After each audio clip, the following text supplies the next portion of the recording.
Muy bienvenidos todos y gracias por acompañarnos en Visiones del Desarrollo Sevilla 2025. En esta ocasión vamos a estar hablando sobre el informe Perspectivas Económicas de América Latina. Esta conversación la vamos a llevar a cabo en inglés, así que pueden leer los subtítulos que acompañan el video. Part of this conversation that we're having is over the Latin American Economic Outlook report, which focuses on the economy and financing in Latin America and the Caribbean.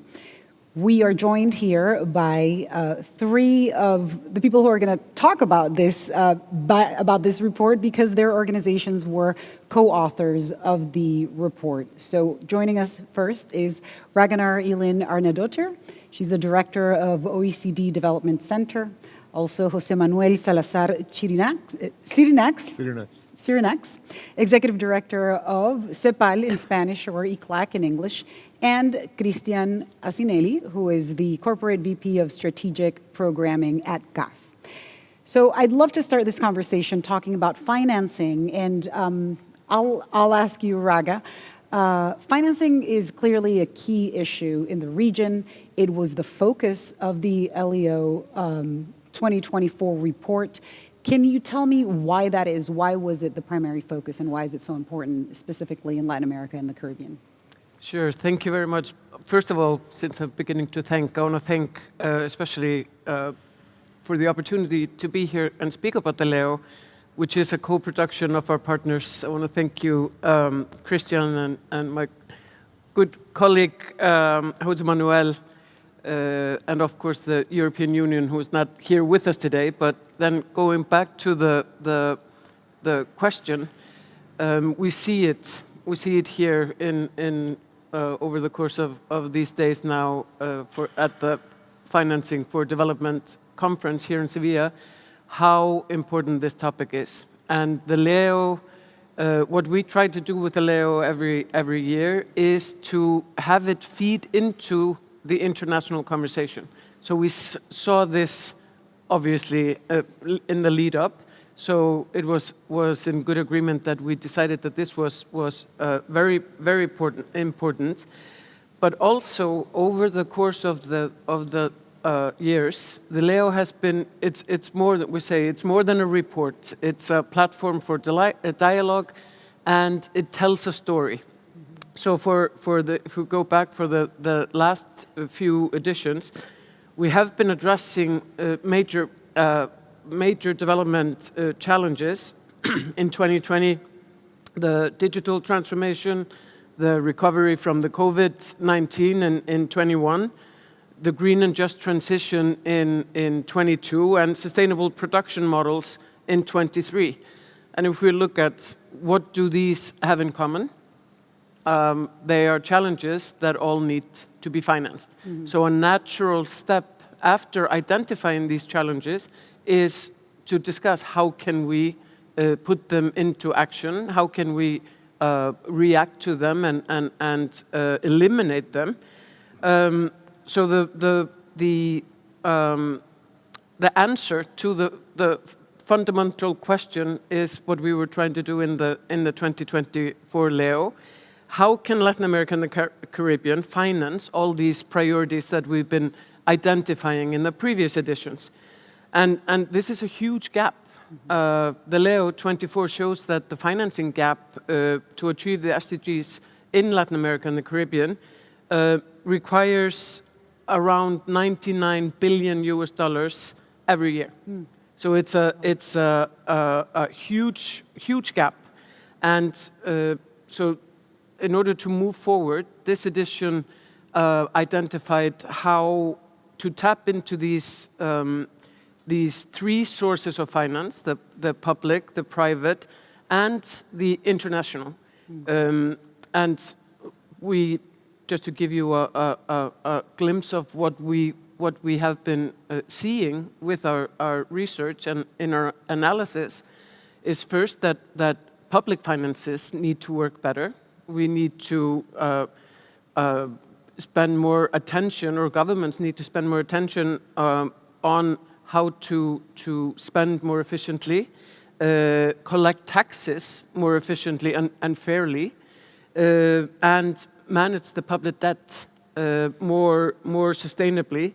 And the region's tax structure now doesn't really do that. It doesn't mitigate inequality, as it remains very, very still dependent on indirect taxation.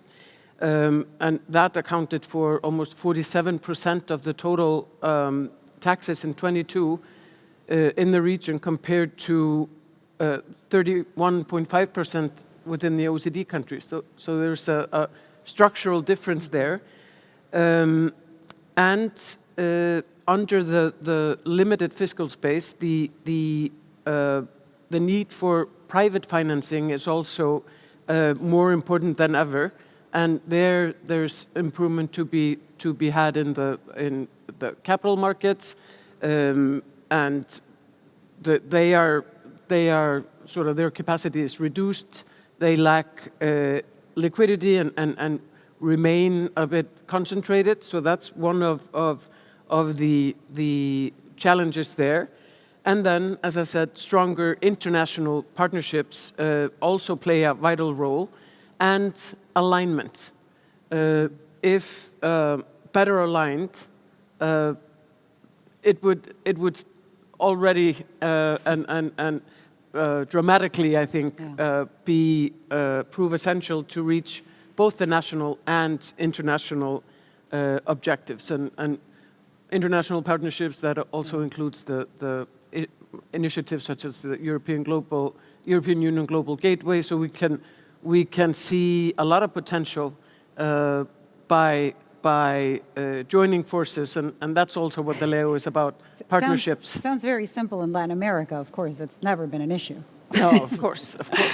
Well, speaking of those challenges, José Manuel, what would you say from ICLAC's perspective are those more dire challenges that the region faces? I know that Leo talks about low resource mobilization, but what are some of those other development traps, if you will? Yeah, thank you. Thank you very much. And first of all, say that it's also a great pleasure to be here in the company of the distinguished colleagues and the institutions that they represent. This is a tremendous partnership that has many years already, and we produce this report, as Raga said, every year. And of course, it's a very good example of multilateral organization collaboration. We are very different. As a development bank, OECD is the prime think tank, of course, initially of developed countries, but now much broader. And CEPAL, ECLAC, of course, are Latin American institutions. So we're very happy to contribute to key discussions. Look, we have a narrative that we've been working. This is part of what ECLAC has done in the 77 years of existence. And recently, because of all the changes in the world, demographic and climate change and the situation of the region and of the world, the new geopolitics, we have been updating our diagnosis, our perspective. And what I call the elevator pitch, if you like, the short version of it, is that we see... 11-second pitch. Yeah, okay, exactly. Well, it's going to be a bit more than 11 seconds, but we say it very, very fast, but there are very deep problems. We see most countries of the region trapped in three situations, three traps. One is a low capacity to grow and to transform. If you look at the rate of growth of Latin American countries between 2014 and 23, 0.9% only, average growth. This is less than the 2% at which the region grew in the famous lost decade of the 80s. So that we would say we just lost a second lost decade, and the question is, are Latin American countries and Caribbean being able to avoid a third lost decade? So that's the first trap. Now, that trap, before I go to this, the other ones, is absolutely crucial. And our recommendation is that countries have to do more productive development policies, which, by the way, is the topic of the next LEO. We are already working on it. And of course, finance is a cornerstone. Finance, you cannot have accelerate transformation, accelerate growth without finance. It's not the only ingredient, but anyway, that will be for the interview next year. The second trap is the high inequality, is very well known, but we also add the low social mobility and also the low, weak social cohesion. These are three related issues, but not quite the same, and it's very interesting when you get a look into it.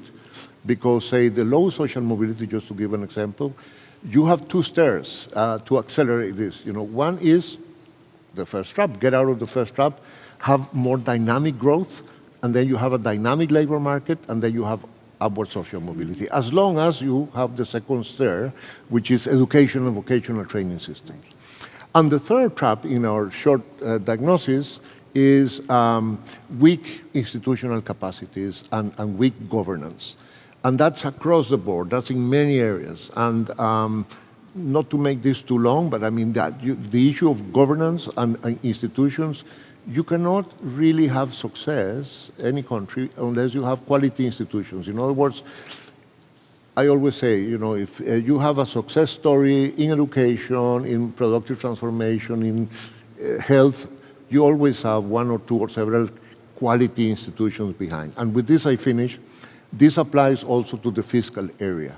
So I'm not going to repeat the data that, but there's, of course, all that characterization of the very limited fiscal space in Latin American countries. After the crisis, the pandemic, interest rates went up, countries had to get into debt, there was a major effort as a response and so on. And so that's one of the reasons that limits fiscal space. The expenditure just in paying the interest on debt.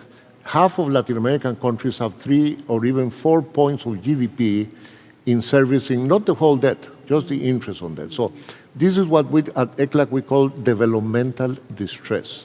It's not debt distress, partly it is, but it's more developmental distress because you could be using 1 or 1.5 or 2 of these points in development priorities as opposed to just paying the debt. So this is why this conference is so important, and the whole issue of rearranging the debt situation is absolutely key for financing development.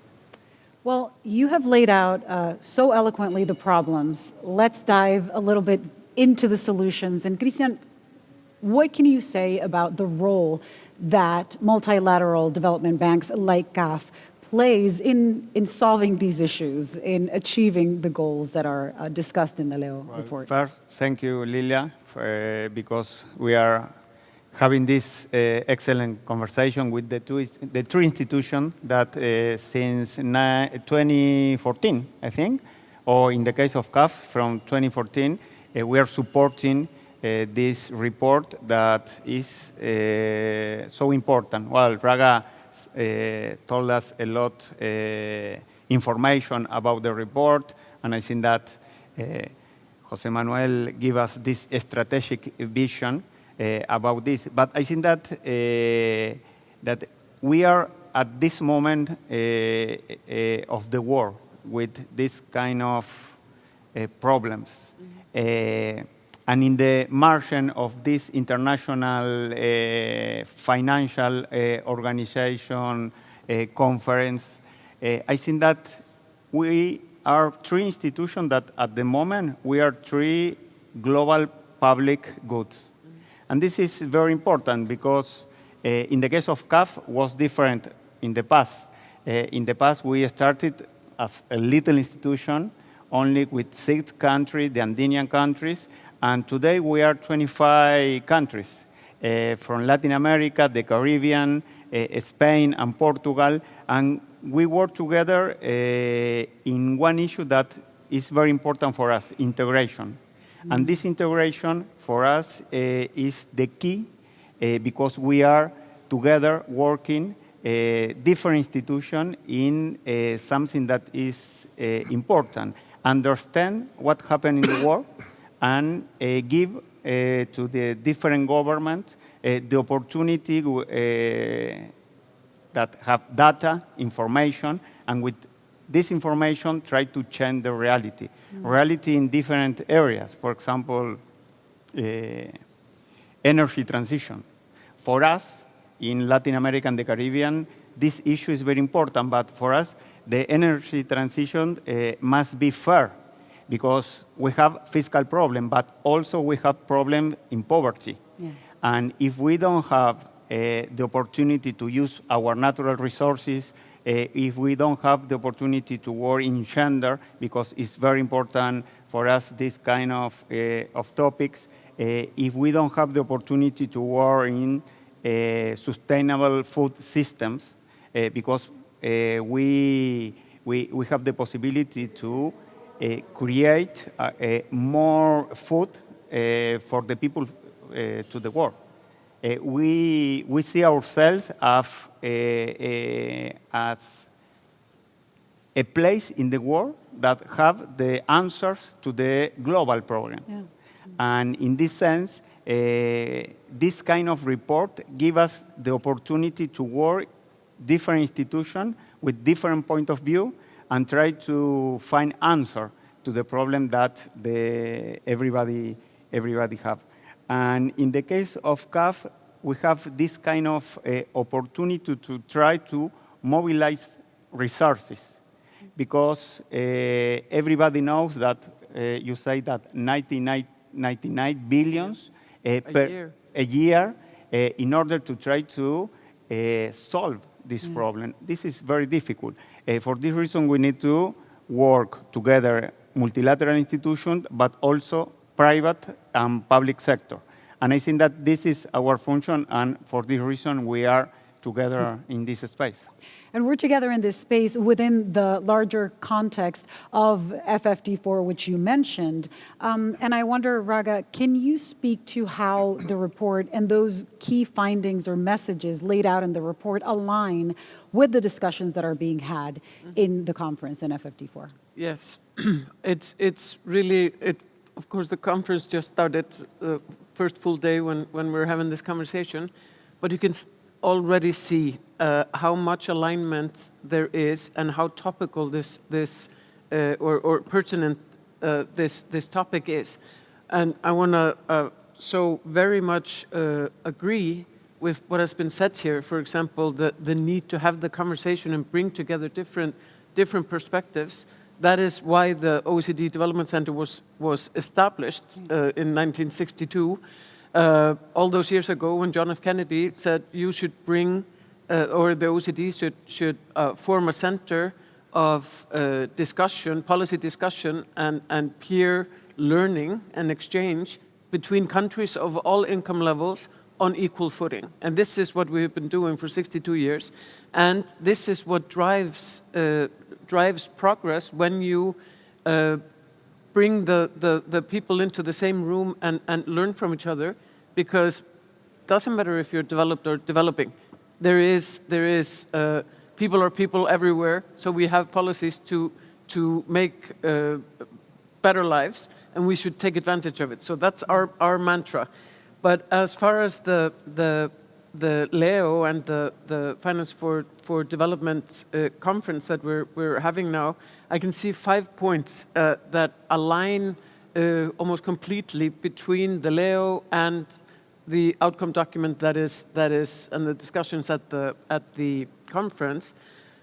First point is that the call for urgent action to expand the fiscal space that I mentioned before.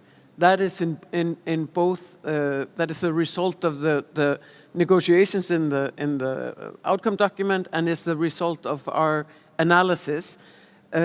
We see that tax revenues in LAC remains too low, and they don't meet the average of, for example, the OECD countries. Again, in 23, the regional tax to GDP ratio in LAC was 21%.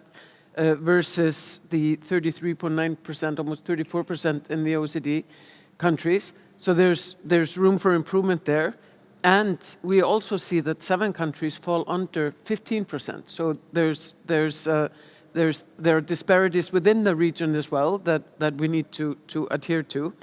The second alignment, the second point is that the national and the public development banks they have gained more attention.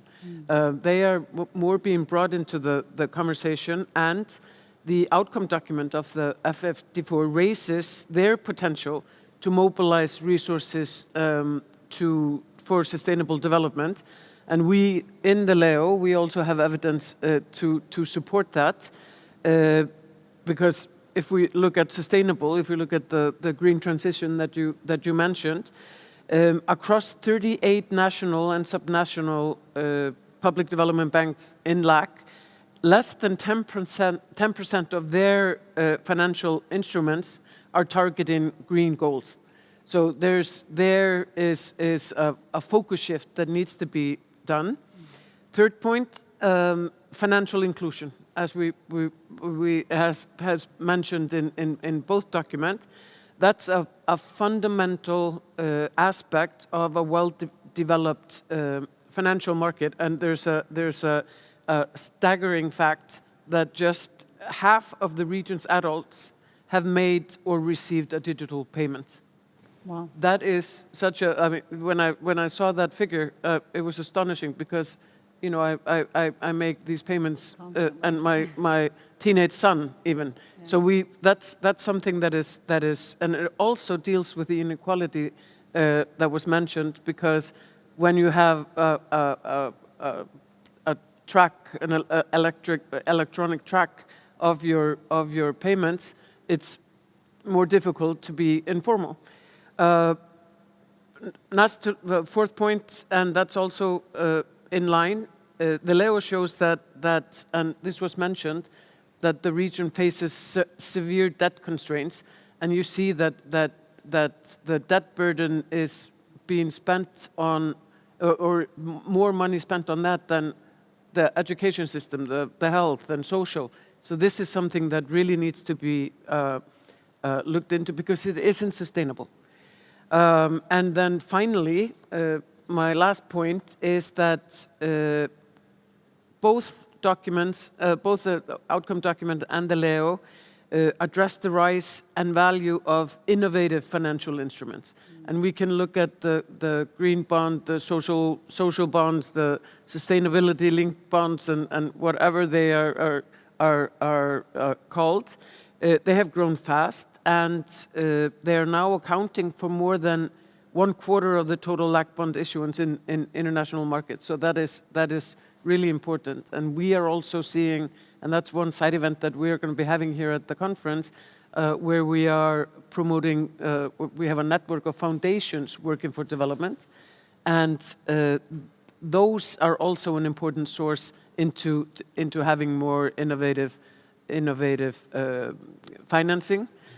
And there's so much more in the report that could go on, but I will stop here to allow my colleagues here to get a word in. We'll stop here, because we have, unfortunately, run out of time, but it has been wonderful to hear your findings, your insights. Thank you so much for taking the time to share them, and for this incredibly informative report. Thank you so much. And again, joining us was José Manuel Salazar-Xirinachs, Christian Asinelli of CAF, and Ragnheiður Árnadóttir of OECD. Thank you so much for joining us in this discussion, y gracias a todos los que nos acompañaron en esta discusión sobre desarrollo y el reporte LEO, o Perspectivas Económicas de América Latina 2024. Estas han sido Visiones del Desarrollo desde Sevilla 2025. Muchas gracias.